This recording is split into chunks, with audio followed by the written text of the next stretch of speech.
പ്രിയപ്പെട്ട പ്രേക്ഷകരെ, ഈ തെരഞ്ഞെടുപ്പിന്റെ സമയമാണല്ലോ. ചിലയിടങ്ങളിൽ ചിലർ മുന്നണി മാറും, ചിലയിടങ്ങളിൽ ചിലർ പിളരും, ചിലയിടങ്ങളിൽ ചിലർ ലയിക്കും. അതൊക്കെ സ്വാഭാവികമായി സംഭവിക്കുന്ന രാഷ്ട്രീയ മാറ്റങ്ങളാണ്.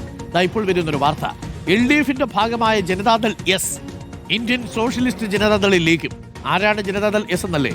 നമ്മുടെ ചിറ്റൂരിലെ നമ്മുടെ മന്ത്രി കൃഷ്ണൻകുട്ടി ചേട്ടനടക്കം മാത്യു ടി തോമസ് അടക്കം ഇവരൊക്കെ സോഷ്യലിസ്റ്റ് ജനതാദളിലെ നേതാക്കളാണ്.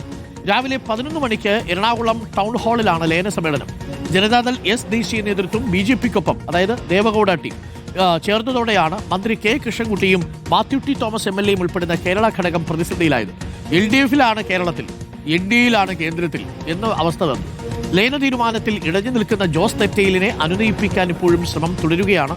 മാത്യു ടി തോമസ് പുതിയ പാർട്ടിയുടെ അധ്യക്ഷനാകുമെന്നറിയുന്നു. ഒറ്റക്കെട്ടായി എടുത്ത തീരുമാനമാണെന്ന് മാത്യു ടി തോമസ് MLA പ്രതികരിച്ചിട്ടുണ്ട്. നമുക്കൊന്ന് കേൾക്കാം.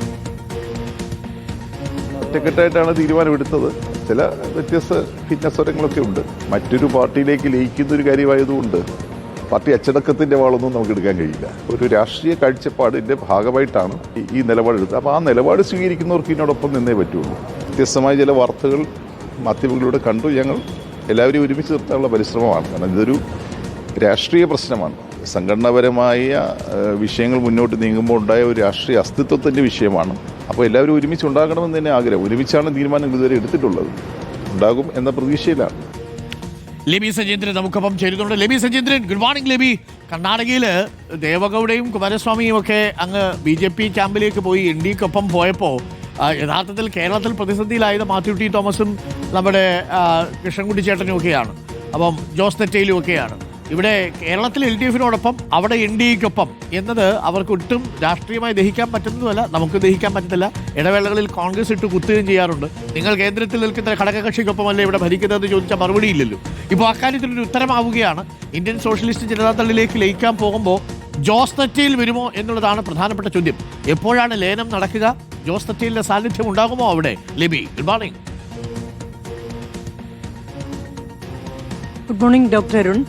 ജോസ് തെറ്റയിലിനെ സംബന്ധിച്ചിടത്തോളം ജനതാദൾ സെക്യുലർ രൂപീകരിച്ചതിൽ പ്രധാനപ്പെട്ട ഒരാൾ തന്നെയാണ്. അദ്ദേഹം വിട്ടുനിൽക്കുന്നു അല്ലെങ്കിൽ ഇടഞ്ഞു നിൽക്കുന്നു എന്നുള്ളത് സ്വാഭാവികമായും ബാക്കിയുള്ളവർക്ക് ബുദ്ധിമുട്ടുണ്ടാക്കുന്ന കാര്യമാണ്. അതുകൊണ്ട് തന്നെ മന്ത്രി കെ കൃഷ്ണൻകുട്ടി അടക്കമുള്ളവർ അനുനയ നീക്കം നടത്തിക്കൊണ്ടിരിക്കുകയാണ്. 11 മണിക്ക് ടൗൺ ഹാളിലാണ് ലയന സമ്മേളനം വച്ചിരിക്കുന്നത്. ലയനം എന്ന് പറയുമ്പോൾ പോലും അതിൽ സാങ്കേതികമായി അതൊരു പുതിയ പാർട്ടിയായി മാറുക തന്നെയാണ്. കാരണം കഴിഞ്ഞ നവംബറിലാണ് ഇന്ത്യൻ സോഷ്യലിസ്റ്റ് ജനതാദൾ എന്നുള്ള പാർട്ടി രൂപീകരിക്കപ്പെട്ടത്. ആ പാർട്ടിയിലേക്ക് ജനതാദൾ സെക്യുലർ ലയിക്കുന്നതോടുകൂടി ജനതാദൾ സെക്യുലറിലെ എല്ലാ നേതാക്കളും ഇതിലേക്ക് അതാത് സ്ഥാനങ്ങളിലേക്ക് വരികയാണ്. അതായത് ജനതാദൾ സെക്യുലറിലെ അധ്യക്ഷൻ മാത്യു ടി തോമസ് തന്നെ പുതിയ പാർട്ടിയുടെയും അധ്യക്ഷനായി മാറും. മറ്റ് ഉള്ളവരും അതാത് സ്ഥാനങ്ങൾ വഹിക്കും. ജില്ലാ അധ്യക്ഷന്മാരും തുടരും. ഫലത്തിൽ ഇതൊരു പുതിയ പാർട്ടിയായി തന്നെ മാറുകയാണ്. ഈ ഒരു സാഹചര്യത്തിലാണ് ജോസ് തെറ്റയിൽ ഇടഞ്ഞു നിൽക്കുന്നത്. കാരണം ഇത്തരത്തിൽ ദേശീയ സ്വഭാവമുള്ള ഒരു പാർട്ടി, ഒരു ചെറു പാർട്ടി രൂപീകരിച്ച് ആ പാർട്ടിയിലേക്ക് ലയിക്കുന്നു എന്നതിൽ ഉള്ള വിയോജിപ്പാണ് അദ്ദേഹം അറിയിച്ചിരിക്കുന്നത്. അതിന്റെ അകൽച്ചയാണ് അദ്ദേഹത്തിനുള്ളത്. അത് പരിഹരിക്കാനുള്ള ശ്രമവും നടത്തി വരുന്നു. ഏതായാലും ഇത്തരത്തിൽ ദേവഗൌഡയുടെ നേതൃത്വത്തിൽ ദേശീയ നേതൃത്വം NDAയുടെ സഖ്യകക്ഷിയായ സാഹചര്യത്തിലാണ് ഈ വിയോജിപ്പും രാഷ്ട്രീയ പ്രതിസന്ധിയുമൊക്കെ കേരളത്തിൽ രൂപപ്പെട്ടതും ഇത്തരം ഒരു ആലോചനയിലേക്ക് ജനതാദൾ സെക്യുലർ തിരിഞ്ഞതും. 2009 ജനതാദൾ അന്നത്തെ പാർലമെന്റ് സീറ്റിന്റെ വിഭജനവുമായി ബന്ധപ്പെട്ടാണല്ലോ, പാർലമെന്റ് സീറ്റ് തർക്കത്തെ തുടർന്നാണല്ലോ ഡോക്ടർ അരുൺ അന്ന് വിഭജിച്ചത്. അന്ന് MP വീരേന്ദ്രകുമാറിന്റെ നേതൃത്വത്തിലുള്ള വിഭാഗം UDFിലേക്ക് പോവുകയും ജോസ് തെറ്റയിലും കെ കൃഷ്ണൻകുട്ടിയും ഒപ്പം മാത്യു ടി തോമസും അടക്കമുള്ളവരെല്ലാം ചേർന്ന് ജനതാദൾ സെക്യുലർ ഉണ്ടാക്കി LDFിൽ തുടരുകയും ചെയ്തു. അതിനുശേഷം ഇങ്ങോട്ട് വന്ന 3 നിയമസഭാ തെരഞ്ഞെടുപ്പിലും 2011-ലും 2016-ലും 2021-ലും 4 സീറ്റുകളിലാണ് ജനതാദൾ സെക്യുലർ LDFിനൊപ്പം ചേർന്ന് മത്സരിച്ചത്. കോവളം, തിരുവല്ല, അങ്കമാലി, ചിറ്റൂർ ഈ 4 സീറ്റുകളിലും പുതിയ പാർട്ടി രൂപീകരിച്ചാലും മത്സരിക്കും. ചക്രമാണ് ചിഹ്നമായി തെരഞ്ഞെടുപ്പ് കമ്മീഷനോട് ആവശ്യപ്പെട്ടിരിക്കുന്നത്. ഏതായാലും പുതിയ Janata Dal secular Indian socialist Janata Dal എന്ന പേരിലായിരിക്കും ഇനി അറിയപ്പെടുക. ലയന സമ്മേളനം പുതുതായി ഒരു പാർട്ടിയുടെ രൂപീകരണം തന്നെയായി ഫലത്തിൽ മാറും. അതിൽ ജോസ് തെറ്റയിൽ പങ്കെടുക്കുമോ എന്നത് തന്നെയാണ് ഉദ്വേഗം ജനിപ്പിക്കുന്ന കാര്യം. അദ്ദേഹത്തെ അനുനയിപ്പിക്കാനുള്ള ശ്രമം മന്ത്രി കൃഷ്ണൻകുട്ടിയുടെ നേതൃത്വത്തിൽ നടത്തി വരികയും ചെയ്യുന്നു.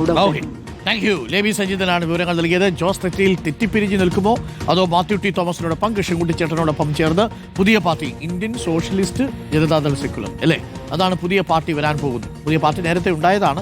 ജനതാദൾ സെക്യുലർ എന്ന് പറയുന്ന നമ്മുടെ പാർട്ടി ആ പാർട്ടിയിലേക്ക് ലയിക്കാൻ പോകുന്നു എന്നുള്ളതാണ്. അപ്പോൾ ലയന ഹാളിൽ ഇന്ത്യൻ സോഷ്യലിസ്റ്റ് ജനതാദൾ എന്ന് പറയുന്ന പാർട്ടിയിൽ 11 മണിക്ക് എറണാകുളം ടൗൺ ഹാളിൽ ജനതാദൾ എസ് ലയിക്കും. ബാക്കി ആരുണ്ടാവും കേരളത്തിൽ എന്നുള്ളതാണ് ചോദ്യം. ജോസ് തെറ്റയിലിന് ചെറിയ എന്തൊക്കെയോ ചില ആശങ്കകളുണ്ട്. ആശങ്കകൾ പരിഹരിക്കാൻ കഴിയുമെന്നാണ് അവസാന നിമിഷവും പ്രതീക്ഷിക്കുന്നത് മാത്യു ടി തോമസ്. അങ്ങനെയാണ് നമ്മളോട് പ്രതികരിച്ചത്.